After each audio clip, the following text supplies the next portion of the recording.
Bonjour à toutes et à tous, bienvenue sur le podcast Dans la tête d'un cycliste où aujourd'hui nous allons aborder un sujet sensible, dopage mécanique, dopage physique, mythe ou réalité. Pourquoi se dope-t-on? De quelle façon? Quels sont les risques? Quelles sont les sanctions? Pour co-animer cet épisode avec moi, j'ai donc fait appel à des spécialistes. Christophe Basson, bonjour Christophe, bienvenue sur le podcast. Bonjour à tout le monde. Et puis Loïc Lepoutre, qui est l'animateur, le co-animateur du podcast et de la capsule santé. Bonjour Loïc, bienvenue à toi. Salut Arnaud, salut à tous. Alors, c'est vrai que depuis une cinquantaine d'années, de grandes histoires de dopage surgissent régulièrement, qui font les unes de la presse, mais aussi de l'actualité. Et à chaque fois, nous avons le même discours, décider à en finir. C'est des phrases qui sortent à chaque fois, plus jamais ça. Et puis, il y a bon nombre également de victoires sur les grands tours ou les grandes épreuves qui se sont jouées sur tapis vert. Et puis, depuis une dizaine d'années, on a eu une accélération fulgurante sur le pavé qui a mis beaucoup de doutes, notamment le dopage mécanique serait-il arrivé dans le monde du cyclisme? Voilà, c'est tous ces sujets que l'on va évoquer ensemble. Dopage physique, mécanique, mythe ou réalité. Quelle est votre, en introduction sur le sujet, peut-être que vous pourriez chacun vous présenter et un avis sur ce sujet également. Je vais laisser la parole à Christophe, peut-être pour commencer. Oui, donc Christophe Basson, ancien cycliste professionnel de 96 à 2001, donc ça commence à dater. Et aujourd'hui, depuis maintenant un peu plus de 20 ans, conseiller interrégional antidopage sur la région Nouvelle-Aquitaine et également chargé de la prévention de toutes les conduites déviantes sur la Nouvelle-Aquitaine. Alors, Euh, c'est et vrai que toujours pratiquant un petit peu de vélo, gravel et trail, course de montagne en fait. Et c'est Euh, vrai que Christophe, tu as ce surnom qui te colle à la peau, Monsieur Propre. Est-ce que c'est un surnom que tu acceptes, que tu refuses? Quelle est la relation avec ce surnom que l'on te donne de Monsieur Propre? Ouais, il m'a fait du bien, il m'a fait du tort ce surnom parce qu'à l'époque, en fait, je l'assume totalement. Je pense qu'à l'époque, c'était un peu la réalité, dans le sens où on me reprochait de me faire appeler, entre guillemets, de me faire appeler, alors c'est même pas moi qui l'ai choisi, Monsieur Propre, ça voulait dire que j'étais le seul du peloton. Mais j'étais pas très loin de me tromper à l'époque, en tout cas, je pense. Aujourd'hui, c'est vrai que c'est un peu différent, je suis plus dans le milieu, donc on me surnomme plus comme ça. Mais voilà, donc ça m'a fait me mettre à dos quand même pas mal de monde, à l'époque puisque, c'était venu comment? C'est suite à l'affaire Festina où j'avais été, entre guillemets «dénoncé», comme quoi j'étais le coureur à pas me doper quoi, en fait, dans l'équipe Festina. Donc c'est comme ça que j'ai eu ce surnom. Mais pour répondre juste donc à ta question, et la situation, d'aujourd'hui en fait, ouais, elle porte, je comprends que ça porte à interrogation, à question pour de nombreuses personnes. Puisque finalement, ça va aussi vite qu'avant, voire plus vite, ça récupère très bien pendant les longs tours. Il y a des changements de vélo qu'il n'y avait pas avant. Bon, il y a un ensemble de choses et aujourd'hui, savoir si, les performances, sont naturelles ou sont dues à un dopage mécanique ou un dopage tout court, c'est très compliqué. Mais bon, moi personnellement, j'ai énormément de doutes, mais pas spécialement sur le comme on peut le voir parfois que sur de la mesure de puissance ou quoi que ce soit, mais sur plein d'autres critères aussi à côté qu'il peut y avoir, parce que je crois qu'il faut voir un athlète et ses performances dans sa globalité Dans son et ensemble. pas simplement voir la performance de ce jour.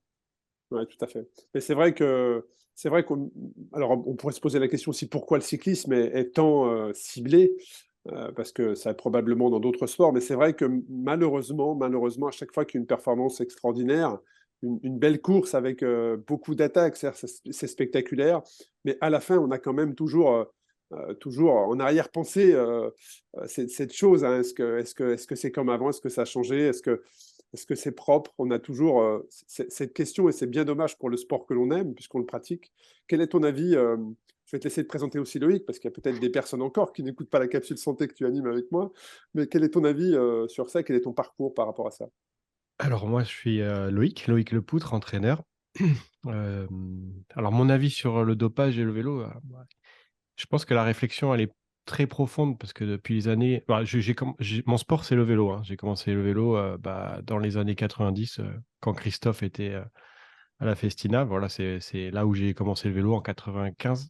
Donc j'ai connu toute cette époque-là. Avec le recul et l'âge, parce que maintenant, j'approche, des 42 ans, il y a aussi une culture dans le vélo qui fait que Je pense que Christophe va pouvoir le confirmer, et chez les amateurs aussi, on se retrouve à toujours avoir le doute en fait. Parce que dans cette culture du vélo, la triche, elle fait partie de cette culture. Et dès qu'un mec il va marcher plus que d'habitude, on va dire, ah bah lui, non, c'est bon, il a craqué, il touche. Mais en fait, des fois, c'est même pas justifié, quoi. Donc, il y a la réalité, il y a beaucoup de doutes. Mais le doute aussi, je trouve que parfois il est pervers, et, et le raccourci peut être très rapidement fait. Concernant ma vie professionnelle euh, en tant qu'entraîneur, je pense pas avoir été confronté à cette problématique avec des gens que je suivais. Par contre, évidemment, j'ai été confronté à cette problématique avec des adversaires, des gens que je suivais.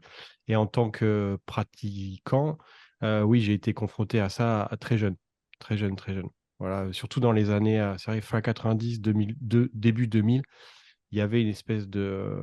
Enfin, c'était quand même chez les jeunes, on pouvait t'inciter à le faire, quoi. Ouais, c'était présent. C'était présent, hein. Moi, Ouais, j'étais également en élite dans les années 90, fin 90. Donc, enfin, voilà, c'était pas. Là, pour le coup, à cette époque-là, après, ça semble avoir changé maintenant, mais pareil, quand tu es plus dedans, tu ne sais pas. Mais en tout cas, à cette époque-là, ce n'était pas du tout un mythe très, très, très clairement. Mais alors, c'est vrai, Christophe, tu l'as dit en présentation, tu étais professionnel de 96 à 2001. Le fait, toi, d'être totalement distant de tout ça, a aussi changé ta relation par rapport probablement au sport que tu aimes, le cyclisme, hein, puisque j'ai lu un petit peu certains articles sur toi, et en pleine saison, comme ça, tu as décidé de quitter le monde du cyclisme professionnel et de te lancer dans l'éducation nationale en passant ton diplôme en parallèle. Ça a dû être un moment à la fois libérateur, mais en même temps triste, triste pour toi. Alors certes, ça a changé derrière l'orientation et le chemin que ta vie a pris, mais ça a dû être un moment très difficile puisque tu étais perpétuellement, en tout cas dans le monde du cyclisme, agressé, parfois même, tu l'as dit, c'était presque physique. Ouais, en fait, honnêtement, la période la plus difficile, a plus été en 99, hein, lorsque je quitte le Tour de France sur dépression, puis j'ai fait 6 mois de dépression derrière, mais qui a été hyper bénéfique pour la suite et ainsi mieux vivre la suite. Parce que durant cette dépression là, de 6 mois, j'ai cherché à comprendre pourquoi tant de haine envers moi, alors que je disais la vérité, j'essayais juste de changer un système. Et j'ai bien compris après qu'un système, on ne le change pas. C'est les futures générations qui le font évoluer. Et là, j'ai pas compris. Mais ça m'a permis de réfléchir et de comprendre que finalement, le plus heureux à l'époque, c'était moi, puisque quand je parlais, les autres voyaient le mal qui était en eux. Et indirectement, s'ils avaient autant de violence envers moi, c'est que tout simplement, ils cherchaient juste à se sauver, à se défendre, et pas spécialement pour me faire du mal. Et donc, j'ai bien compris que ben, finalement, ils avaient un problème. Ils avaient un problème, et que tous ces gens qui trouvaient dans le dopage la solution à leurs objectifs, qui la plupart du temps ne sont pas adaptés à leurs aptitudes, ou finalement ils veulent les atteindre beaucoup trop rapidement que ceux qui devraient les atteindre, Oui, parce que eh c'est bien, ça, on avait peut-être tu as d'autres choses entièrement à faire raison. et essayer de comprendre pourquoi ils sont dans cette dérive qui fait qu'ils les amène à faire des choses qui vont à l'origine à l'encontre de leurs valeurs. Et je reviens quand même sur ce que vous disiez tout à l'heure, tous les deux, concernant le fait de se doper parce que les autres le font. Il n'y a pas très longtemps, vous savez, je devais faire un atelier de prévention de dopage auprès de jeunes, et j'ai fait des mots croisés, où ils devaient trouver les mots correspondant dopage, santé, etc. Et ils arrivaient 10 équipes par 10 équipes. Et j'avais décidé que sur 2 tables, à 2 équipes, je leur proposais une grille plus facile, sur laquelle je mentionnais les premières lettres de chaque mot. Et la première fois, j'allais les voir, je disais, bon voilà, vous avez le choix entre la grille facile ou la grille normale, quelle vous prenez? La plupart, à 90%, ils m'ont pris la grille facile. La deuxième, les 5 autres fois, où il y avait 5 fois 10 équipes, j'allais les voir, je leur disais de manière différente. Je leur disais, bon écoutez, je viens vous voir, mais vous êtes les seuls à qui je propose. Tous les autres ont une grille normale. Vous, je vous propose d'avoir une grille facile, laquelle vous prenez.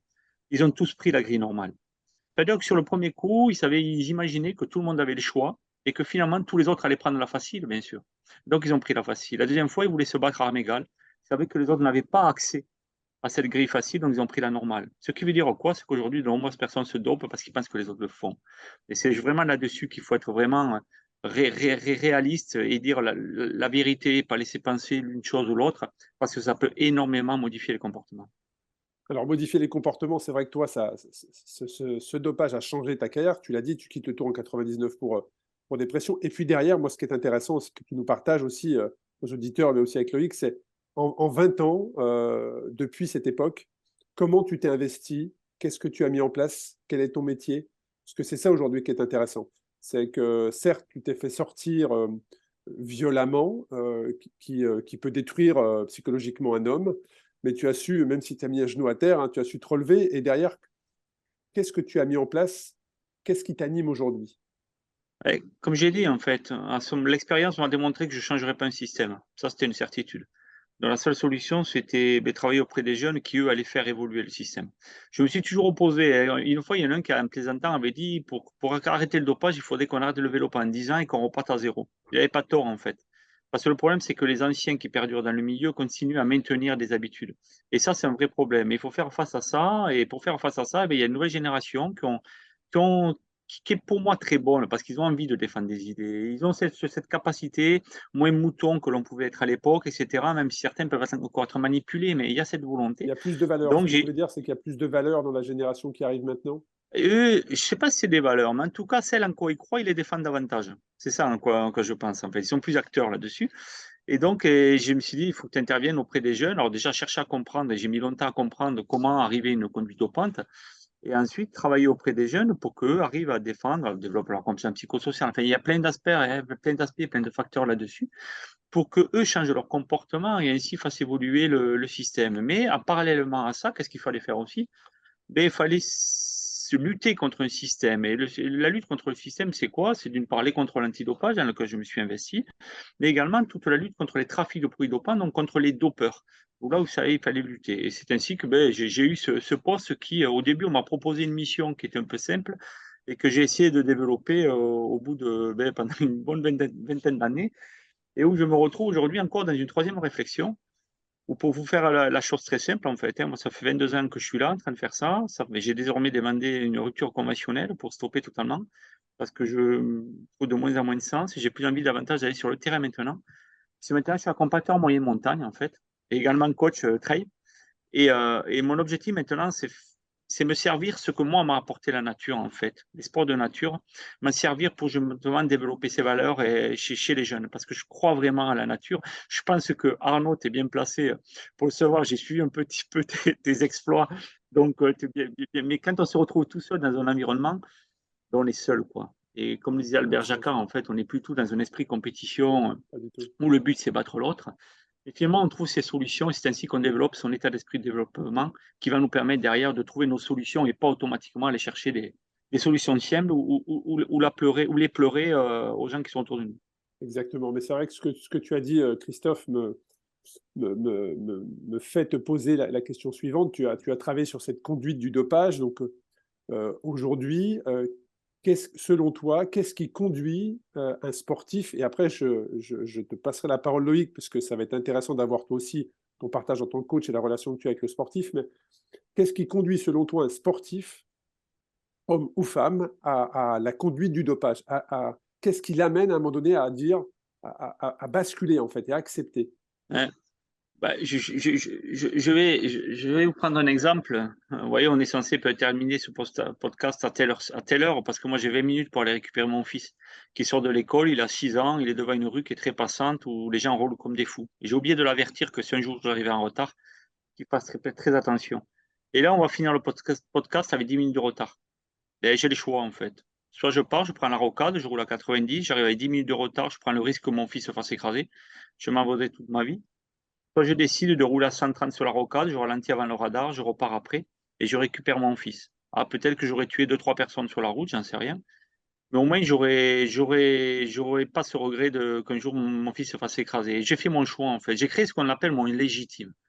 Et le dopage, c'est comme ça. J'ai vu de nombreux coureurs arriver dans le milieu avec des bonnes convictions, des valeurs et tout, mais au fil du temps, il y a des choses où en fonction du bonheur, comment tu te le positionnes, quel est ton bonheur pour toi, quels sont tes objectifs, eh bien, tu sais qu'elle est interdite, mais à côté, tu as possibilité. Et finalement, parce que tu n'as pas eu la belle vie de celui qui te fait la morale en disant qu'il ne faut pas se doper, eh bien, toi, tu as des raisons de te doper parce que ça te permet d'avoir une belle vie, d'offrir une belle vie à tes proches, à des gens que tu apprécies.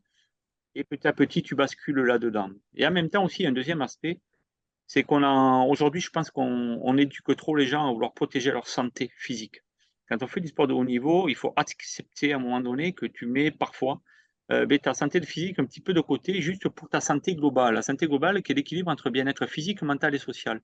Quand vous prenez des trailers qui terminent sur l'Ultra Trail du Mont Blanc, ou les choses que tu as pu faire dans le Grand Nord ou ailleurs, Arnaud, je pense que on sait tous, ou les triathlons ou des choses comme ça, on sait tous que finalement, les genoux, on les use, on se fait du mal, on ne fait pas du bien. Mais à l'arrivée de l'UTMB, ils sont tous avec leur veste finisher et ils ont la banane.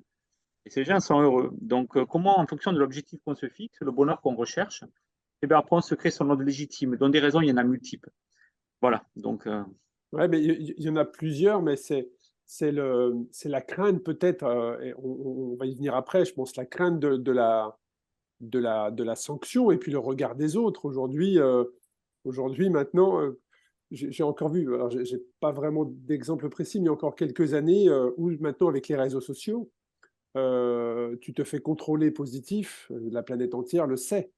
Il y a quelques années de cela, quand il n'y avait pas les réseaux sociaux, bon, il y avait une parution et puis après, bon, voilà, mais aujourd'hui, c'est quand même très compliqué de passer inaperçu. Je ne sais pas, Loïc, quel est ton avis sur ça? Et surtout, toi, ma question, c'est est-ce que certains sportifs t'ont déjà, euh, pas sollicité, mais ont déjà parlé avec toi? Est-ce que c'est un sujet qui est tabou ou est-ce que les sportifs en parlent avec toi? Alors, il y a les soupçons sur les autres, mais c'est surtout par rapport à leur propre performance. Est-ce que tu as senti parfois certains sportifs peut-être mal conseillés ou influencés par d'autres personnes qui ont été presque à accepter de rentrer dans ce système-là?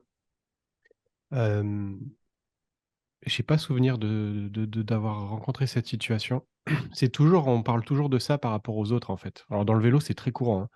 C'est tout le temps me remettre en doute. J'ai même moi subi ça parce qu'on m'a confondu avec une autre personne et pendant plusieurs années, on a cru que c'est moi qui avais été suspendu alors que j'avais pas connu. Enfin, tu vois, ça n'avait rien à voir avec moi.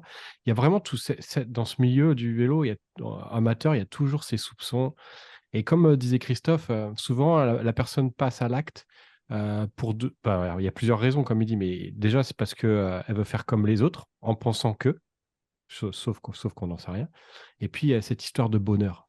Et cette recherche du bonheur, et ça, c'est vrai que ça peut s'expliquer physiologiquement au niveau des hormones pour expliquer pourquoi certains passent à l'acte et pas d'autres. Et c'est vrai que de ce que j'ai connu, les gens proches de moi qui sont passés à l'acte, que j'entraînais pas, hein, mais que j'ai connu jeunes, ou comme collègue d'entraînement, c'est vrai que toujours il y avait cette notion de bonheur. De se sentir bien, tu veux dire, la reconnaissance, Mais c'est vrai qu'à des autres. rechercher le bonheur, la recherche du bonheur, elle est individuelle. Oui, c'est très personnel, mais comme C'est l'a dit très Christophe, personnel. tu peux gagner une Voilà, c'est course ça. le dimanche, mais en après, même temps, le lundi, tu es seul chez toi, tu es triste. Exactement. Mais ça, hormonalement, ça peut s'expliquer, tu vois. après la question, et là, il faut prendre en considération aussi l'évolution de notre société. Et aujourd'hui, plus ça va, plus le bonheur est sur le paraître, en fait. Et c'est vrai. Et ça, c'est un vrai problème aujourd'hui. Il n'y a qu'à prendre un exemple. Un ultra trail, par exemple, ou d'autres grandes courses, ou l'Ironman, ou des choses comme ça. Il suffit de t'inscrire pour te faire féliciter sur les réseaux sociaux. C'est quand même incroyable. Tu t'inscris simplement, tu n'as pas fait de course, et tout le monde te félicite parce que tu t'es inscrit. En fait, tu n'as rien fait. Clairement, tu n'as rien fait. Et aujourd'hui, comment tu existes? C'est en terminant des cours difficiles, c'est en faisant des belles places, c'est en faisant tout ça. Et on est vraiment sur de la chose, sur de la comparaison. Et je reviens à ce que je disais, Albert Jacquard, on l'a fait dire qu'il était contre la compète. Il n'était pas contre. C'est contre l'esprit tel qu'était la compétition. En voulant dire, une compétition, ça fait un gagnant, mais de multiples perdants. Et l'objectif de la compétition, c'est pas battre l'autre, mais c'est se servir c'est se servir de l'autre pour être meilleur que ce que l'on puisse être. C'est Se exactement ce qui dépasser. est défini. Ouais. Donc, et c'est vraiment comme ça qu'il faut l'utiliser. Et parfois, quand j'interviens auprès des jeunes, je leur pose la question, quelle relation ils peuvent avoir avec l'adversité? Ça, c'est important. Quand tu as des athlètes qui arrivent face à un match, une compétition, et le jour où ils savent que ça va être difficile parce que face à lui, il a une personne, l'adversaire direct. Il arrive, voit que l'adversaire est blessé, qu'il ne va pas pouvoir se confronter à lui. Il est content ou il n'est pas content? Est-ce qu'il est content parce que finalement, il va gagner facilement? Ou est-ce qu'il est mécontent parce qu'il ne va pas avoir cette adversité qui va lui permettre d'aller au-delà de ses limites? Et c'est là-dessus qu'on doit regarder le côté motivationnel chez l'athlète. Qu'en est-il? Est-ce qu'il est sur la progression pour aller chercher son excellence? Ou est-ce qu'il est vraiment gagné, quitte à gagner facile, l'essentiel de gagner? Et ça Et, passe par l'éducation chez les très jeunes, tout ça. et, Parce et que ju- finalement, tu vois, je m'occupe des tout petits du club de basket de mon fils. Et cette notion-là, elle intervient dès 6 ans, quoi. et toi, Christophe, donc, qui était au contact des jeunes pour justement parler de tout ça pendant 20 ans. Est-ce que tu as vu les mentalités changer? Est-ce que tu as vu les questionnements de ces personnes changer? Ou est-ce que tu te retrouves, tu t'es retrouvé pendant 20 ans confronté toujours à ces mêmes interrogations, à cette même problématique, à cette même image aussi de la Ouais. performance, hein, ou des champions? Peut-être que le fait d'idolâtrer un champion, ça a peut-être évolué. Il y a quelques années, on idolâtrait peut-être un champion, mais on avait quand même des doutes sur une performance. Est-ce que c'est toujours présent ou est-ce que c'est plus estompé? Bah, entre guillemets, il y a un point, on n'en a pas encore parlé, mais tout dépend de la relation que tu as avec le côté argent et le côté financier, bien évidemment. Je pense que là-dessus, on ne s'en rend pas compte, mais une éducation où tu as ton enfant, où tu lui fais comprendre qu'il faut être riche dans la vie, il y a un moment où tu vas le pousser à se doper. On a beau dire ce qu'on veut, mais c'est comme Ah, ça, ça. ça va être très Donc, intéressant. ça, Ouais. ça c'est vraiment en fonction. Par contre, ce que je sais, moi, c'est que pendant 20 ans, j'ai évolué dans mon approche de la prévention. Avant, ben, je suivais comme je pouvais le ressentir, essayer de défavoriser la démarche vers le dopage, etc. Mais j'étais vraiment, finalement, je faisais la prévention en en parlant du dopage. Aujourd'hui, frère, clairement, je fais de la prévention, je ne parle pas du tout de dopage. Je parle clairement de facteurs de réussite de bonheur durable ou facteurs de réussite de performance durable. Qu'entends-tu par la performance? Mais finalement, c'est prendre le temps pour un jour atteindre ton excellence. C'est comme ça qu'il faut le voir. Et à partir du moment où tu pars dans l'idée, ou que tu démontres ce que ça permet d'être, comment être heureux finalement, et bien, dans ce cas, tu leur tiltes. Parce que quand tu commences à employer le mot liberté, par exemple, moi, pendant des années, on m'a dit, mais tu as été courageux de faire ce que tu as fait. Je n'ai jamais compris ces mots. Mais honnêtement, mais c'est vraiment sincère, je ne comprenais pas. J'ai dit, mais non, le courage, c'est faire quelque chose qu'on a peur de faire. Ça m'est jamais arrivé. C'est pas ça. Et j'ai bien compris. Et il n'y a pas si longtemps que ça que je l'ai compris. Je n'ai pas eu besoin de courage parce que j'étais libre. Dans ma vie, j'étais libre. C'est-à-dire que quand je faisais quelque chose, je n'avais pas peur des conséquences. J'allais perdre mon boulot de cycliste, oui, mais finalement, ça ne m'inquiétait pas tant que ça. Donc, comment on fait aujourd'hui pour être libre? Et c'est là qu'il y a plusieurs facteurs sur le point de choses qu'on peut entre guillemets, travailler dans la vie. On peut y travailler en permanence, avoir conscience déjà de ses aptitudes et s'y mettre, bon, au maille, bien sûr, parfois. Et là, tu essaies d'apporter des outils à ces jeunes pour qu'ils soient libres et qu'ils ne soient pas contraints à faire des choix ou qu'ils n'aient qu'un seul choix, qu'ils aient cette liberté de choix. Et ça, dans ce cas-là, tu attires beaucoup plus ces personnes-là, et tu les rends beaucoup plus attentifs et beaucoup plus intéressés par ce que tu leur dis que leur parler simplement de dopage. Non, ben, ça, c'est super intéressant ce que tu dis, et ça peut déclencher effectivement beaucoup de réflexion et de prise de conscience. Mais là, on a parlé surtout du pourquoi, hein. Pourquoi certains jeunes, ou pas forcément jeunes d'ailleurs, on pourra en parler aussi, arrivent sur ce dopage, qu'il soit physique ou mécanique. Sur le physique, bon, bah, très clairement, là, c'est pas un mythe, hein, c'est bien une réalité. Mais si on en croit l'UCI, ce serait un mythe, en tout cas ces dernières années, puisque pour la première fois depuis l'instauration, le World Tour n'a ainsi recensé aucun cas de dopage physique, hein, en 2021 et 2022. Donc ça reste exceptionnel. 712 tests ont été réalisés dans le cadre de programmes de détection de fraude, même technologiques. Là, moi, quand je lis ça, et que je vois les performances, comme tu l'as dit, Christophe, ça va de plus en plus vite, ça récupère très très bien. Alors certes, il y a un côté matériel aussi qui a énormément évolué, mais ça n'explique pas tout. Toi, Loïc, le coach, quand je te lis ça, hein, je ne l'invente pas, hein, c'est quelque chose que j'ai trouvé sur les sites. Donc, aucun contrôle positif en 2021 et 2022, ça n'est jamais arrivé depuis l'existence de l'UCI, du contrôle antidopage. Est-ce que là, on est dans le mythe ou est-ce qu'on est dans la réalité, Loïc? Tu parles, c'est 2021-2022, c'est que ce 2021-2022, soit, World Tour. enfin, dopage mécanique ou World dopage tout Tour. court? Ah World ouais, Tour, zéro, il y a eu zéro ouais, contrôle. Mais bah, zéro il y positif a sur pas eu, 712. il y a pas eu un ou deux personnes qui avaient un suivi longitudinal Alors, ça, je voulais en anormal? parler. Ça, je voulais en parler effectivement des suivis longitudinaux. Si tu peux peut-être, Christophe, nous expliquer qu'est-ce que c'est pour les auditeurs qui écoutent et qui n'ont pas entendu parler ou qui ne savent pas précisément comment ça fonctionne. En fait, il y a deux aspects. Le suivi médical réglementaire, le suivi longitudinal qu'on appelle, il prend son histoire dans la loi 99 de la loi Buffet, suite à l'affaire Festina. Elle a dit ben, ils ont voulu protéger le sportif, la santé du sportif et en même temps lutter contre le dopage. Et cette surveillance, cette SMR, a commencé ainsi en voulant dire on fait une médecine du travail, c'est-à-dire qu'on va faire un suivi biologique de ces athlètes et quand on voit qu'ils sont fatigués ou qu'ils sont pas normaux, entre guillemets, on va les mettre en arrêt de travail. C'est-à-dire qu'on ne va pas les suspendre, on ne va pas les sanctionner, on va les empêcher de prendre le départ. Ça, c'est parce qu'à l'époque, on ne savait pas mesurer le PO, détecter le PO, on mesurait l'hématocrite, plein de choses.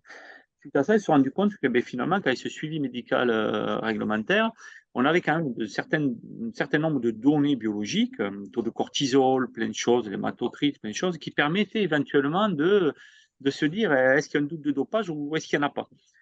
Et aujourd'hui, donc il y a deux aspects. Il y a tout un suivi longitudinal que mettre en place des fédérations internationales, comme peut le faire l'UCI, etc., qui considèrent à un moment donné que si l'athlète n'est pas dans les normes, on l'empêche de prendre le départ. Mais il n'est pas réellement sanctionné en fait pour dopage. C'est juste qu'il n'est pas en état de pouvoir faire les compétitions. Ce qu'il faut distinguer à côté de toute la lutte contre le dopage, où il y a des prélèvements urinaires et des prélèvements sanguins qui eux permettent de faire du profilage à des fins de sanction. Ça, c'est totalement différent. Aujourd'hui, on est capable, ce qu'on n'était pas capable de faire il y a quelques années, de sanctionner un sportif sans retrouver la substance interdite dans les échantillons. Il y a un pool de 5 médecins, je crois que c'est, qui se réunissent pour décider, en fonction de ce qu'ils ont eu, ils ont fait 4, 5, 6 prélèvements sanguins chez un athlète, de dire, à cet endroit-là, il est sorti du profil normal. Et là, dans ce cas-là, on va le sanctionner. Donc, il y a vraiment deux aspects différents entre le suivi médical réglementaire et le contrôle voilà, sanguin. Ouais, ça, c'est très intéressant. Et ma question, c'est est-ce que le suivi longitudinal est appliqué de manière identique dans tous les pays? Dans tous les pays, ou est-ce qu'il est plus dur en France qu'en Espagne, qu'aux Pays-Bas, qu'aux États-Unis? Est-ce qu'il y a vraiment une entente sur ça? Je Ça, il sais pas. faudrait poser surtout la question aux fédérations internationales. Et est-ce que finalement le suivi longitudinal, il donne des suites pour tous les athlètes ou tous les sportifs? Ça aussi, il faut se poser la question, parce que c'est la fédération internationale qui gère ça. Vous savez, vous avez une indépendance, vous avez une certaine indépendance pour la lutte contre le dopage. Il y a l'Agence mondiale antidopage, il y a les agences nationales qui, honnêtement, pour avoir bossé avec eux pendant des années, il y a vraiment une réelle indépendance. Je n'imagine même pas aujourd'hui l'Agence française de lutte contre le dopage cacher un cas positif. Je ne l'imagine, honnêtement, hein, je ne l'imagine même pas. Par contre, une fédération internationale cacher un suivi longitudinal anormal, là, j'ai beaucoup plus de doutes quand même. J'ai beaucoup plus de doutes, c'est-à-dire, à mon avis, il y a des choses qui ont été faites, puisqu'on a souvent vu quand même des sportifs disparaître des tablettes pendant un certain temps, sans vraiment raison médicale, du moins prouvée. On annonce parfois des blessures, des choses comme ça, mais voilà, il y a quand même des cas qui sont surprenants là-dessus. Donc clairement, si la question simple est de me dire est-ce que j'ai confiance moi au suivi longitudinal des fédérations, je dis non. Mais par contre, un contrôle, effectivement, par une Ouais. organisation indépendante, oui. Ouais, je Tous n'est comprends. pas les pays, bien sûr. Hein. Donc, on l'a très bien vu. En France, moi, je parle de France, l'AFLD. Ouais, ouais, On l'a complètement. vu qu'en Russie, ça a été beaucoup plus compliqué. Ah ouais, effectivement, là, tu prends un exemple qui est quand même assez exceptionnel, ouais, effectivement. Et donc, c'est intéressant, en tout cas, que tu nous expliques comment les deux manières, en tout cas, de suivre le coureur, parce que c'est vrai que tu parlais de coureurs qui réalisent des exploits qui disparaissent. Il y a ça aussi, c'est mythe ou réalité, c'est qu'on voit certains coureurs qui, sur une saison, cassent la baraque, ou alors, malgré un âge avancé, gagnent un tour national. Je ne citerai pas de nom, mais là aussi, ça interpelle, effectivement, ça interpelle. En tout cas, ça entretient la suspicion sur le sport qu'on aime tant. Et c'est bien dommage. Et puis, bah, il y a ce dopage, on va dire, mécanique qui, qui est arrivé il y a quelques années de ça, suite, comme je l'ai dit en introduction, à une accélération sur des pavés qui a commencé à faire courir le bruit. Là, c'est pareil. Alors, je sais, Christophe, que il y a quelques mois ou quelques années, ou peut-être juste très peu de temps, toi-même, pris en flagrant délit un coureur sur une course dans ta région avec un moteur caché dans son vélo. Donc là aussi, on est réalité chez les amateurs, mythe chez les professionnels. Quel est votre avis sur le dopage mécanique? Alors c'est vrai que des vélos aujourd'hui, on en voit avec des moteurs, on en voit plein, même qui sont très bien faits maintenant. Quel est votre avis sur ça? Ah, moi, je suis sûr que Loïc? ça existe. Je suis sûr que ça existe. Alors après, chez les professionnels, je pense pas que ça existe encore, même si on peut avoir des doutes. Je pense qu'il y a eu une période où c'était utilisé, mais ça reste de la croyance. Hein. Je base tout ça sur aucune connaissance. Chez les amateurs, bah oui, parce que bah, par exemple, le cas dont tu as parlé, ici dans la région, ben, je le connais très bien, la personne. Et donc, mais c'était il y a longtemps hein, déjà. Je crois que c'était il y a presque 7 ans, 8 ans, non? Ouais, peut-être 5, 6, ouais, Ah je sais ouais, plus. je Ouais, pensais que mais c'était plus récent. Je pensais que non, c'était non, plus récent. ouais, c'était au tout début, tu vois, et il s'est fait attraper parce que aussi les autres coureurs entendaient des bruits Ouais, suspects le dans bruit, son bien vélo, sûr, bien donc sûr. enfin, il pourra raconter, Christophe. Mais depuis, ça s'est bien amélioré, la technologie. Et on peut avoir des Aujourd'hui, vélos qui font plus de bruit, ou alors ouais, où ils peuvent utiliser aussi des technologies où tu vas rajouter juste 5-10 watts, mais 5-10 watts, des fois, ça fait une grande différence. ouais, ouais, Mais c'est sûr. c'est exactement ça, ce que dit Loïc. On prend l'exemple du Tour de France. Il faut que les gens prennent conscience de la différence qu'il y a entre le premier et le dernier du Tour, en fait. Si vous prenez des watts moyens sur un Tour de France, s'il y a 40 watts, je pense que c'est énorme déjà. Ouais, Je c'est veux dire, il énorme. suffit de mettre 5-10 watts à un coureur dans un col, dans une étape, pour qu'il domine et qu'il explose. Aujourd'hui, un Tour de France se gagne sur 2 étapes, globalement. Le Ça. restant du temps, tu peux rester dans la roue, faire ce que tu veux, résister ou être au niveau des autres. Le but, c'est faire le trou sur 2 étapes. Et c'est là que ça devient où ça interpelle un peu. Parce que, après, je reviens aux choses qui interpellent. Et là, c'est dans la globalité. Que ce soit le mécanique, que ce soit le dopage normal, c'est bon, on me parlait des watts. Donc, ça, on peut analyser les watts s'il le faut, s'il faut, on en parlera. Mais il y a d'autres choses aussi. Quand vous avez une équipe où il y a tous les coureurs qui dominent, posons-nous cette question. Alors, Louis Oui, qui peut oui, en parler en tant que coach, tout c'est à sûr fait. qu'on connaît quand même les techniques d'entraînement, globalement, même s'il y a un entraîneur qui est peut-être meilleur que les autres. Bon, il y a déjà un moment, on se pose des questions. Ensuite, quel est le staff de ces équipes-là? Est-ce que c'est des anciens coureurs? Est-ce que c'est des nouveaux? Est-ce que c'est du tout neuf? Bon. Ensuite, à quel moment est la perf? Est-ce que c'est en fin de tour? Est-ce que c'est en début de tour? Est-ce que c'est comment récupérer? C'est tout ça qu'il faut regarder dans sa globalité et commencer à se poser des questions. Moi, clairement, aujourd'hui, je me pose des questions. Mais je vous prends un autre exemple, je vous prends de l'athlétisme. Imaginez qu'un jour, un athlète, il soit arrivé sur la piste, il avait des plaques carbone. Il a dit à personne. En quoi ça aurait posé problème? Est-ce que Mais c'était interdit déjà? ça existait, ça. Posons-nous cette question. Est-ce que c'était du dopage si l'athlète, il avait avancé alors que je ne connaissais pas les règles? Mais est-ce qu'aujourd'hui, il n'y a pas certaines choses qu'on peut faire sur un vélo ou autre chose qui permettent d'être plus performant sans pour autant que ce soit interdit? Comme en natation, quand ils ont supprimé, où C'est sûr? certains nageurs arrivaient avec les combines intégrales et tous les records tombaient, effectivement. Ouais, tout à fait. Est-ce qu'une assistance électromagnétique est une assistance électrique? J'en sais rien. Je ne sais pas vous répondre. Mais c'est une réalité, oui, tu as raison. C'est Ouais, comme non, les mais plaques carbone, hein. Les plaques carbone ont été interdites en athlétisme, mais pas en triathlon, par exemple. Elles ne le sont plus, enfin, en athlète. Ils y Ah, ils sont sont plus maintenant. maintenant, ils ont. D'accord, Ah, ok. Mais à un moment maintenant, donné, ils avaient arrêté. ils ont tous des plaques carbone sur piste hein, maintenant, et même sur route, je pense. Mais c'est Mm. vrai que pour revenir au dopage, il y a quand même eu des images. Alors, c'est vrai qu'on parlait. Alors, il y a le dopage physique où là, ça peut être un acte isolé, c'est-à-dire le coureur lui seul peut prendre la décision de stopper physiquement, même de manière très sauvage, un peu pirate, pourquoi pas, ce qui va l'amener probablement s'il le fait à un contrôle positif, mais il peut prendre la décision seul. Alors que le dopage mécanique, là, il faut quand même qu'il y ait un staff qui soit dans le truc, quoi. Tu vois, il peut pas arriver avec ses roues, avec son vélo Ouais. lui-même. Enfin, il y a toute une organisation. Je trouve que le dopage mécanique, là, on est vraiment sur une organisation plus. Enfin, tu es obligé de mettre du monde dans la formation, quoi. Tu peux pas le faire seul dans ton coin. Mais, Enfin, peut-être que je me trompe, hein, mais Bah, je pense que oui, parce que je pense que le dopage aussi physique, il a bien changé hein, par rapport aux années 90, hein. C'est qu'aujourd'hui, je pense que tu as vraiment besoin d'un médecin parce que c'est très. C'est des microdoses, c'est à des moments de l'entraînement avant. Alors, je pense qu'il y en a. Quoi, je sais pas, hein, Christophe peut peut-être le dire, mais je pense qu'il faut vraiment quelqu'un qui a des connaissances dans la biologie pour pouvoir se faire ce que tu veux dire, accompagner quelqu'un qui veut se doper. Loïc, c'est qu'on peut pas aller dans les excès des années 90, que ce soit des non, corticoïdes, que ce soit autre, où Même là, les transfusions, ouais, c'est différent, je pense, hein, Ouais. Ah bah maintenant. oui, là, on est sur un niveau autre, mais effectivement. ouais, mais pour moi, c'est une vraie problématique. Vous voyez, aujourd'hui, globalement, on parlait tout à l'heure du suivi.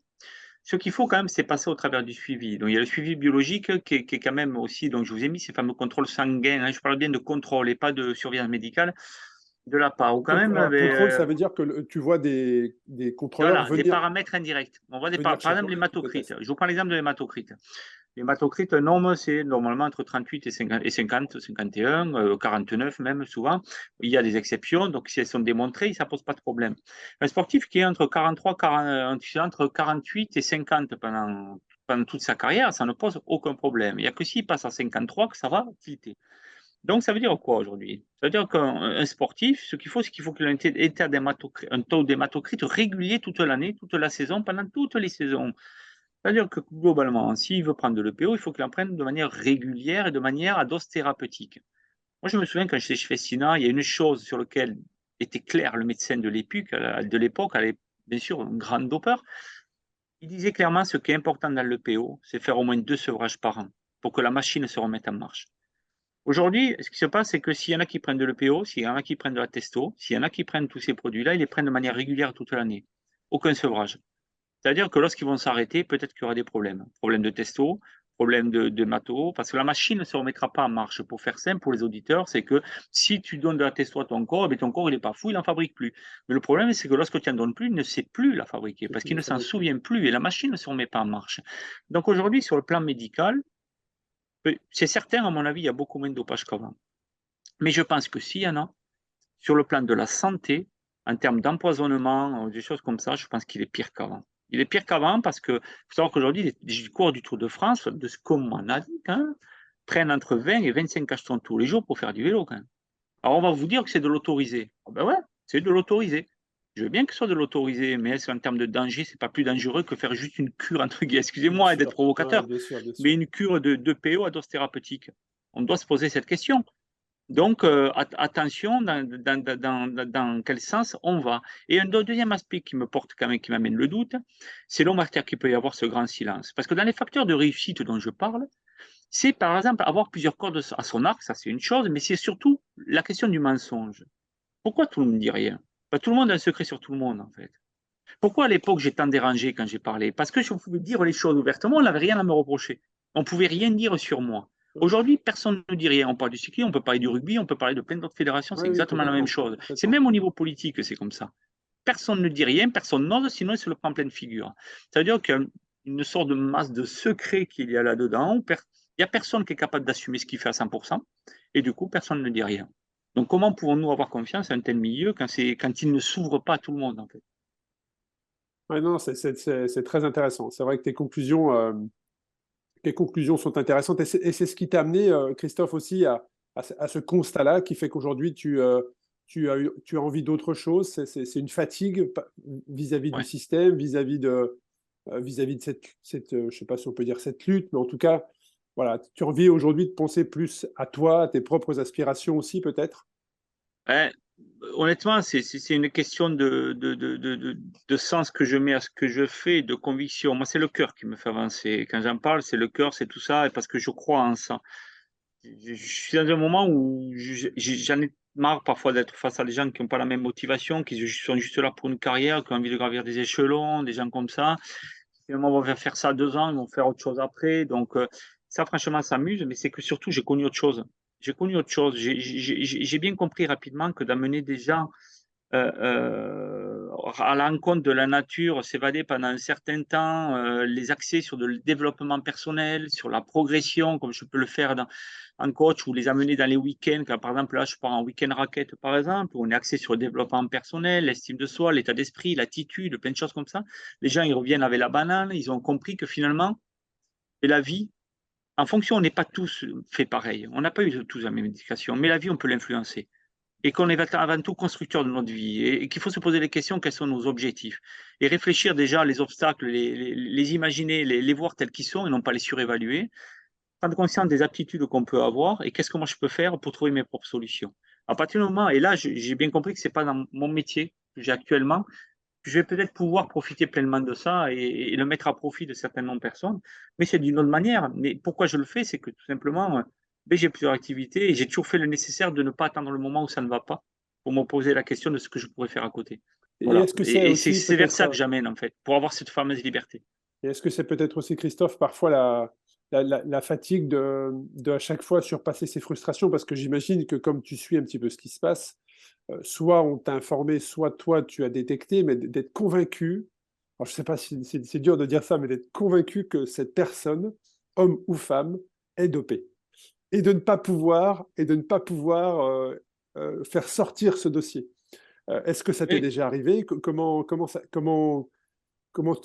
est ce comportement vis-à-vis de ça? Ça doit être c'est difficile. une frustration parce que quand tu crois en la justice, as du mal à indirectement, toi, à accepter que ça se gagne sur tapis vert, que tu C'est as ce que cette j'allais dire, parce qu'en certitude. plus, tu rajoutes par-dessus la justice ou un vice de procédure ou autre qui C'est fait ça. que Et ça, c'est ça, franchement, c'est vrai que compliqué. c'est énormément, énormément frustrant. Mais indirectement, toi, tu sais que tu avais ce que tu avais à faire. Tu as fait ce que tu avais à faire. Donc, toi, tu n'as rien à te reprocher. Mais, et puis, au final, tout ça, c'est que du matériel. Honnêtement, moi j'en suis malheureux. Moi, mon gros regret, si je dois quitter la fonction publique et mon travail actuellement en fin d'année prochaine, cette année, en fin d'année, vous savez ce que c'est? C'est qu'en fait, ça fait plusieurs années que je dis qu'actuellement, le gros mal qui attend et le gros mal du cyclisme, c'est l'état psychologique des coureurs dans quelques années. Honnêtement. Complètement. Et j'aurais pu rien faire contre ça. Aujourd'hui, on commence à en constater les résultats. On voit toutes les déviances. Je veux dire, depuis des années, il y a des sportifs qui arrêtent leur carrière à 23, 24 ans, en pleine C'est force de vrai. l'âge, pour des raisons, mais qui t'expliquent où ils en ont marre, ils sont surmenés. Avant, ça n'arrivait pas. Tu vas sur une course cycliste, combien il y en a qui ont le sourire? Ils ne me paraissent pas heureux, franchement, sur les Ah, courses. Il n'y ils a que sont lorsqu'ils cohérents. gagnent une course qu'ils sont heureux. Et aujourd'hui, on se rend compte qu'il y a plein de dérives derrière. Il peut y avoir des dépressions. Encore, on voit encore le dernier décès là, dernièrement. Il y a plein de problématiques. On ne l'a pas pris par le corps encore, ce problème. Et pour moi, il faudra beaucoup plus de morts ou de mal que Hmm. ne l'a fait le dopage. Ouais, Loïc, tu voulais ajouter quelque chose par rapport à ça. Je sais que toi, en tant que coach, hein, tu discutes beaucoup avec tes coachés justement sur quel plaisir ils ont. Enfin, oui, en tout cas, une notation, on va dire, de comment s'est passée la séance. Est-ce que tu as aimé ta séance? Est-ce que c'était difficile? Je te vois sourire, je sais pourquoi, mais euh, quel est ton avis sur ça? Eh ben, il a tout à fait raison, Christophe. Et c'est un vrai problème. Et c'est un vrai problème qui est aujourd'hui et devient systémique dans le vélo, mais dans d'autres sports aussi. Et c'est là où je pense que notre rôle en tant qu'entraîneur, il est primordial. Et alors, Denis Richer raconte très bien ça. Tu connais Christophe, j'imagine, Denis Richer raconte très bien ça. Pendant le Covid, il était encore à la FDJ. Il travaillait donc avec la FDJ et il s'est pris le bec avec les entraîneurs. Pourquoi? Parce qu'en fait, pendant le Covid, euh, alors qu'on ne pouvait pas s'entraîner en France à l'extérieur, tu vois, euh, et que les autres équipes pouvaient le faire dans les pays étrangers, les entraîneurs, ils ont pris une espèce de panique et ils ont commencé à faire entraîner plus que la normale les athlètes, alors que Denis, qui est micronutritionniste, leur disait, non mais là, tranquille, profitons de la période justement pour régénérer les corps et il s'est confronté à cette problématique. Et ça, c'est vraiment, je pense, l'une des raisons pour laquelle il y a des burn-outs, c'est l'exigence du milieu et la charge d'entraînement qu'on impose aux coureurs. Et ça, c'est le rôle de l'entraîneur. Et l'entraîneur, aujourd'hui, il devient dangereux pour l'individu. Et ça, j'en suis persuadé. Parce que comme tu dis, le ressenti, le bonheur, c'est primordial. On ne peut pas s'épanouir dans la pratique sportive si tu n'es pas heureux. C'est impossible.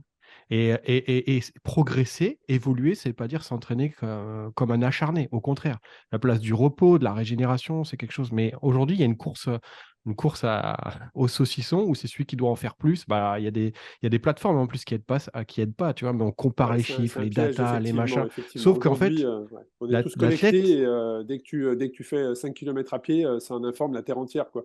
moi, j'ai Donc, eu des gens qui m'ont dit je me coupe de cette plateforme de suivi parce que ouais, il y a si je le carnet mets, d'entraînement digital. Ouais. ouais, si je le mets, tous les gens voient et si je fais pas, on me chambre, tu vois. Mais ça, c'est hyper dangereux, c'est malsain. C'est Et l'entraîneur, il maîtriser ces données-là en prenant en compte que chaque individu est différent. Et c'est pas parce qu'il y a un machin qui va faire 20 heures d'entraînement que toi, tu dois en faire 20 heures. C'est pas comme ça que ça fonctionne. Et justement, pour rebondir là-dessus, vous savez, quand j'interviens souvent d'entrée, quand j'interviens auprès de jeunes, des ados ou autres, la première chose que je leur dis quand ils sont rentrés dans la salle, je dis, vous voyez, ce que déjà je vais vous dire, c'est qu'on va être là pendant 2 heures ensemble, pendant 2 heures, vous allez progresser. Pourquoi je leur dis ça en fait? Parce qu'en fait, on ne met pas assez la place de la récupération, on ne met pas assez d'importance sur la récupération. Et là, tu leur expliques le phénomène de surcompensation. Tu leur dis, quand tu t'entraînes, tu ne progresses pas. Là où tu progresses, c'est quand tu récupères parce que ton corps se prépare pour la prochaine fois. Et là, ils commencent à le cogiter différemment. Et je dis à condition, bien sûr, d'être bon en hygiène, alimentation, hydratation, sommeil, etc. Et tu rebondis en disant, et en plus, parce que vous comprenez pourquoi je leur explique, je leur dis que parfois, il y a des jeunes sportifs qui, étant fatigués, n'ayant pas le temps de récupérer, plutôt que de dire à l'entraîneur je suis fatigué parce qu'ils ont peur de ne pas jouer le match le dimanche, ils vont aller sur Internet, pianoter pour aller chercher des compléments alimentaires pour mieux récupérer. J'ai le problème, c'est que quand tu te dopes, tu raccourcis le temps de travail, donc à court terme, tu vas progresser, Mais tu leur expliques que si tu ne laisses pas le temps qu'il faut à ton corps pour se transformer, tu perds tout le bénéfice où tu en as chié pendant 2 heures, en fait. Donc, c'est totalement absurde. Donc, il faut vraiment remettre au centre de l'entraînement et de la compréhension de l'entraînement auprès de tous les jeunes le phénomène de récupération, puisque c'est de là qu'ils progressent, ce n'est pas quand ils sont sur la séance, en fait. Et dans cet esprit-là, comme ça, indirectement, tu fais de la prévention du dopage, de la conduite déviante, sans en parler. Et ça, c'est très, très important là-dessus. Parce qu'après, on en arrive, il y a le côté du dopage, mais tout ce côté de surmenage, parce qu'il y a aussi tout le côté où tu envoies tes datas en permanence, les sportifs, ils sont fliqués de partout, ils arrivent autour, ils ont 20 minutes d'entraîneur, tant mieux, c'est la récup. Derrière, ils foutent les chaussettes, il faut qu'ils envoient les datas, ils communiquent avec l'entraîneur, ils n'arrêtent pas. Ils n'arrêtent pas. Et après, on est surpris qu'il y a des athlètes d'équipe de France qui descendent du bus avec les grosses trucs dans les oreilles. C'est normal, c'est peut-être le seul moment où ils n'ont personne qui leur parle, donc qui les sollicite. Donc, Ouais, c'est vrai que ces dernières années, on a vu des coureurs être isolés, très clairement, être isolés de la vraie vie, quoi. De la vraie vie. C'est-à-dire qu'aujourd'hui, un coureur professionnel, ça peut être un choc quand il termine, quand il sort justement du professionnalisme, tellement il y a un écart entre la vraie vie et le monde dans lequel ils sont, totalement sous cloche. Aujourd'hui, aller les voir sur un départ ou une arrivée du Tour, tu vas juste les voir passer. Tu n'auras même pas l'occasion, sauf si tu as un badge d'une certaine couleur, tu n'auras même pas l'occasion de pouvoir être à côté. Ce qui est encore le cas chez les filles, mais ça va évoluer, je pense, très vite aussi dans ce sens-là. Mais encore chez les filles, on a accès. J'ai eu la chance d'être sur le Tour, l'arrivée du Tour cette année, féminin, et moi j'étais vraiment d'ailleurs surpris, je ne m'attendais pas du tout à ça, d'être aussi proche de ça. Donc c'est dans la continuité de ce que tu disais, Christophe, mais juste pour en revenir sur le dopage mécanique, moi je sais qu'il y a une vidéo qui... Alors je pouvais avoir des doutes, mais il y a une vidéo qui m'a fait ne plus trop en avoir, c'est la vidéo d'Ejdal sur le Giro où il chute et son vélo tourne en toupie.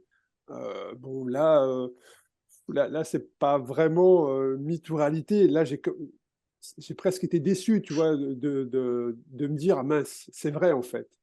Je sais pas, alors c'était en 2014, c'était sur le Tour d'Espagne, pardon. C'était pas sur le Giro, c'était sur le Tour d'Espagne. Après, face à cela, posons-nous la question des moyens qui sont mis à disposition pour lutter contre. Ouais, pour lutter contre. Et puis surtout, à l'opposé, les moyens qui sont mis pour développer des outils hyper performants.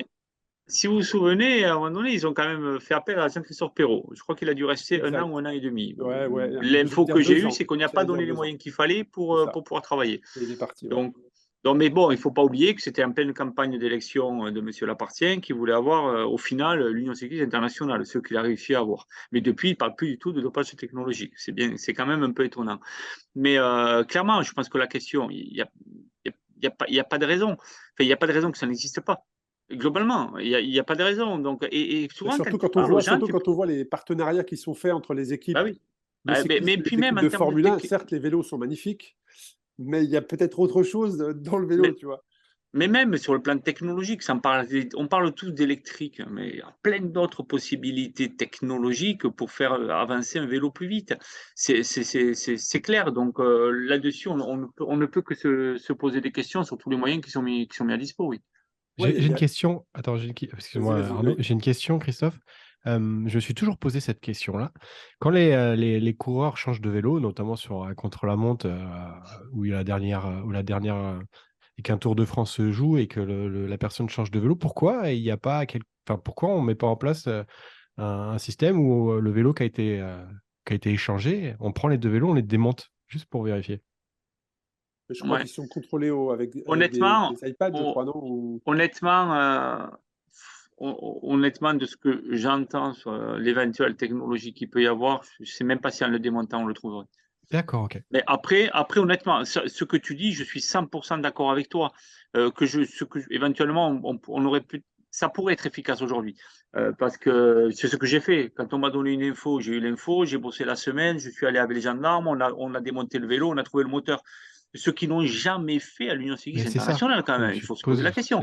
Ils n'ont jamais démonté un vélo. Alors, ils parlent de responsabilité. Ben, je veux bien, mais tu le fais démonter par le mécano de l'équipe, sous le regard des officiels. Ça ne pose aucun problème là-dessus. Après, honnêtement, il ne faut pas juste faire des tablettes sur des détections de chaleur. On n'est plus du tout à ce niveau-là. Quand on pense qu'on peut gagner une étape qu'avec 5 ou 10 watts de plus, tu n'as pas besoin d'avoir un gros moteur, une batterie monstrueuse sur ton vélo. On est bien d'accord. Donc, ce qu'il faut chercher, c'est dans les matériaux, c'est dans quelque chose, il faut le regarder de près. Mais déjà, tu as raison. Moi, je pense, Louis, si on démontait déjà les vélos, je pense qu'on ferait déjà un pas. Parce que de ce que j'en sais quand même, la haute technologie coûte très, très, très cher. Quand on est dans l'aéronautique, etc., ça coûte très, très, très cher. Donc, ce n'est pas donné à tout le monde. Donc, le reste, souvent, c'est beaucoup plus implice. Ouais, clairement. Mais si tu pouvais aussi, Christophe, nous expliquer le processus, c'est-à-dire que dans ton activité aujourd'hui, comment ça fonctionne? C'est toi qui tu es en veille sur certains coureurs pour contrôler ou est-ce que c'est des... Non, moi, globalement, ça a totalement changé depuis 3 ans maintenant. Il faut savoir que moi, il y a 3 ans, j'ai décidé de ne plus travailler pour la FLD en tant que programmation de contrôle. Parce qu'il y a une orientation qui ne me plaisait pas, c'est peut-être aller de plus en plus vers le haut niveau en délaissant un petit peu le niveau amateur. Donc, j'ai pas, voilà, il y a un truc qui me dérangeait, je ne voulais pas non plus faire que ça, parce qu'on m'a demandé de faire ça qu'à 100% et ne pas pouvoir faire de la prévention et tout le reste à côté. Alors que moi, ce qui m'anime, c'est avant tout la prévention. Ouais. Donc, c'est pour ça que j'ai stoppé. Donc, aujourd'hui, moi, je suis juste préleveur antidopage, je suis chargé de la lutte contre le trafic de produits dopants, donc je vais chercher ceux qui dopent.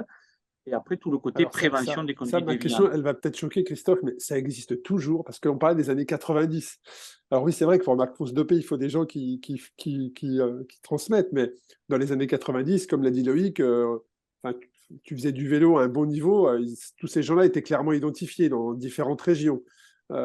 Et aujourd'hui, 20 ans plus tard, plus de 20 ans plus tard, il y a toujours ce tissu, ce réseau qui vient approvisionner les coureurs amateurs ou professionnels au dopage? Là, tu raisonnes qu'en cyclisme. Moi, je raisonne beaucoup plus largement. C'est vrai. Dans des gourous en cyclisme ou ailleurs, il y en a toujours. Il y en a toujours. Ceux qui vont te faire croire, les pseudo-préparateurs ou autres, qui sont plus des préparateurs médicaux que des préparateurs sportifs, il y en a. Donc, des gens et c'est pareil dans tous les milieux. Je veux dire, moi, je bosse notamment avec le bodybuilding, les salles de remise en forme. Mais c'est un truc de fou. C'est un truc de fou. D'ailleurs, il suffit de planter sur Internet pour voir ce qu'il en est. Donc, ta mission, elle n'est pas que sur le cyclisme, elle était sur ah tous les sports. non. Ah ouais, effectivement. Et alors justement, ça me ramène à ma question, pourquoi est-ce qu'on tape sur le sport et pas les autres? Est-ce que le cyclisme est vraiment le sport où il y a le plus de pratique ou est-ce que c'est dans tous les sports? Toi, tu as forcément cette vision-là aujourd'hui. Ça, Loïc le disait très bien en début de podcast, c'est-à-dire qu'il y a une culture quand même dans le vélo qu'on n'enlèvera pas. Cette culture est liée, et puis il y a ce doute permanent de dire pour gagner au plus haut niveau, il faut être dopé. Moi, aujourd'hui, je le dis clairement, tu peux gagner une très grande course chez les pros sans être dopé. Hein. Après, par contre, développer dans l'école 450 watts au bout de 3 semaines de course, ça, c'est une autre paire de manches quand même. Là, par contre, il faut qu'on y réfléchisse à 2 fois. Mais gagner des grandes courses chez les pros, tu peux le faire. Seulement, il faut arrêter de faire rêver de nombreux sportifs qui se voient pro alors qu'ils n'ont pas les aptitudes pour y arriver. C'est pareil dans tous les sports. Quand j'interviens dans les centres de formation, que j'annonce que parmi les 20 qui sont en centre de formation, il y en a 2 voire 4 qui vont passer pro, tu as les entraîneurs qui me regardent avec les yeux comme ça en disant tu nous casses tout notre trip, toute notre motivation. Ça, c'est intéressant. Arrêtons de faire rêver. Ça, c'est intéressant parce que, alors, moi, là, c'est pareil, je vais ramener un petit peu de personnel, mais moi, je n'ai jamais été professionnel, mais je n'ai aucun regret parce que je savais que physiologiquement, pour avoir été en élite, quand tu arrives dans l'école, il n'y a pas photo, quoi. Tu vois que tu n'y arriveras pas. Tu as beau t'entraîner, tu vois que physiologiquement, il y a une marche, quoi, voire 2. Donc, j'ai aucun regret par rapport à ça. Mais est-ce que ça passerait pas justement par l'éducation, la détection, en fonction de tes datas, de ta physiologie, de pouvoir dire, voilà, ces coureurs-là, eux, il y a des données qui nous font penser que oui, il y a un potentiel pour être un champion. Et puis, ce groupe-là, ça peut être des très bons sportifs, mais par contre, physiologiquement, aujourd'hui, si tu prends juste les données, on en est loin. Mais après, je suis d'accord, mais je pense que Loïc, là, il va bien rebondir là-dessus. C'est pareil, quand il y en a qui viennent me voir en trail, tu le sais, un mec, tel marathonien, il vient. Cette année, imagine, il fait 5e au championnat de France et il fait 2h25. Et toi, tu lui dis, écoute, l'année prochaine, franchement, si tu fais ça, je pense que tu peux aller chercher le 2h23, le 2h22. Tu as un autre entraîneur à côté qui va dire, si tu fais ça, l'année prochaine, tu es champion de France. Il va aller voir lequel. Oui. La seule différence que le deuxième à côté, à part éventuellement arriver à maîtriser à 80% le niveau de son athlète et sa performance, comment peut-il maîtriser la performance des autres? Comment il peut savoir qu'il va être premier? C'est là le problème, c'est qu'on fait rêver à travers la place, à travers la victoire, parce que c'est ce qui te fait te connaître et c'est ce qui te fait exister à travers les médias, à travers les réseaux sociaux, à travers tout ça. Donc il faut recentrer la motivation sur son développement personnel, sa progression, atteindre son excellence, plutôt qu'essayer d'être premier alors que tu ne maîtrises pas du tout la perte des autres. C'est une bascule à voir. Plus tu vas vers le final, plus tu vas vers la place, parce que c'est ce qui va te chercher, aller chercher ton max en termes de douleur, dépasser tes limites et tout. Mais ta motivation première, c'est pas celle-là. Et je suis sûr que Loïc, peut-être, il a perdu plein d'athlètes parce que l'objectif, c'était pas les amener pour être champion Xterra ou champion, j'en sais rien, moi, ou d'autres épreuves. Ça va C'est être ma juste qu'à question, un moment Loïc. donné, tu essaies qu'ils développent leurs aptitudes.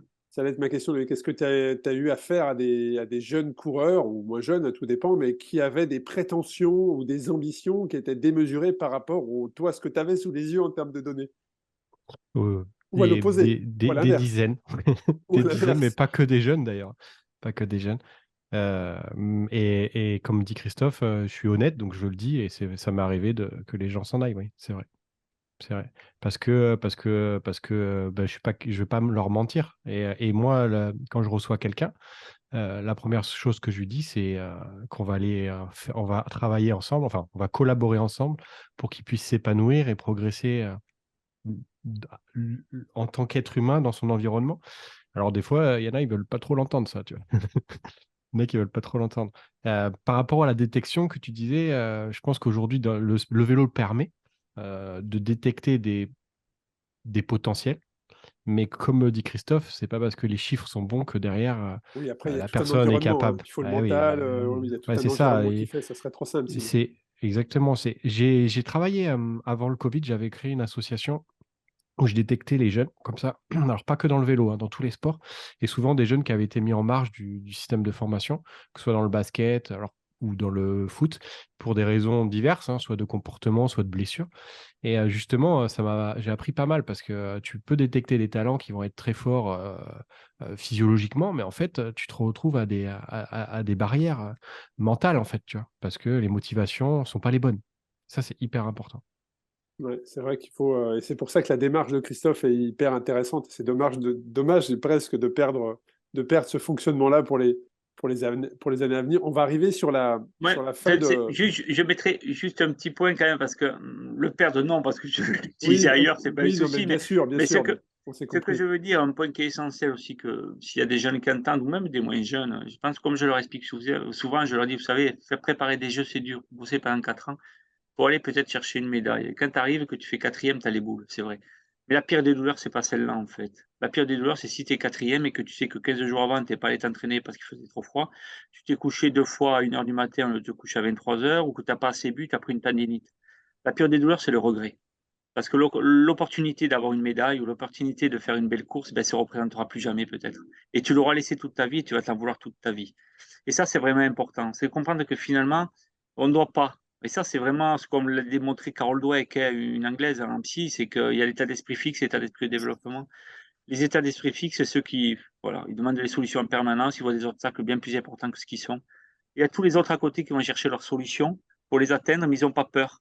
Et je terminerai par juste ce qu'avait dit Thierry Marx il y a 2 ans, lors d'un jour de l'an, je me souviens une vidéo. Il avait mis une vidéo, il avait dit: je souhaite à tous les Français de nombreux échecs.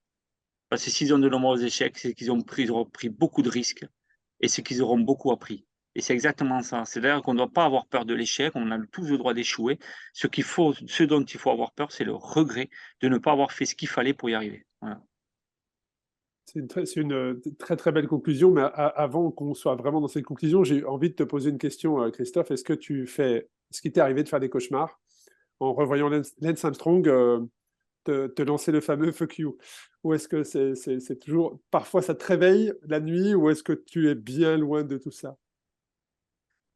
Non, et en fait, et là, je vais rebondir sur ce que tu dis quand même. Non, mais je pense régulièrement à Armstrong et je me réjouis à chaque fois d'avoir pris les décisions de l'avoir rencontré à Paris quand il a voulu s'excuser auprès de moi. Pourquoi? Parce qu'à l'époque, j'avais refusé quand il a voulu s'excuser et je m'étais dit: j'ai pas envie qu'il termine comme Pantani. C'est-à-dire qu'il était rejeté par le milieu, j'avais pas envie qu'il se suicide dans une chambre parce que je savais qu'il était au plus bas du plus bas.